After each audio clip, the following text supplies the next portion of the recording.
నీకు కొంచెమన్నా బుద్ధుందా? ఇప్పుడే కదా కసువు నూకాను.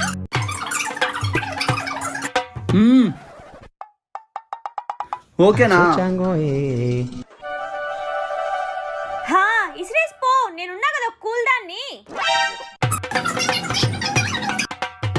ఇప్పుడు ఓకేనా? అన్ని ఇక్కడే వేయి. నీ డ్రాయర్లు, షర్ట్లు, ప్యాంట్లు, లుంగీలు, లంగాలు అన్ని తీసుకొచ్చి ఇక్కడే వేయి. నీకు అసలు బుద్ధే లేదు.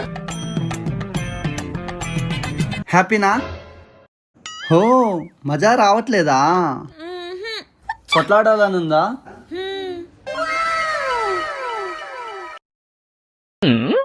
హే ప్రశు, నీకు కొంచెమన్నా బుద్ధి లేదా? అసలు ఏమనుకుంటున్నావు నీ గురించి? ఇవన్నీ ఇలా చేస్తూ అంత సీన్ లేదు. నాది నువ్వు చెప్పడానికి మరి ఇంట్లో కూడా ఎంతైనా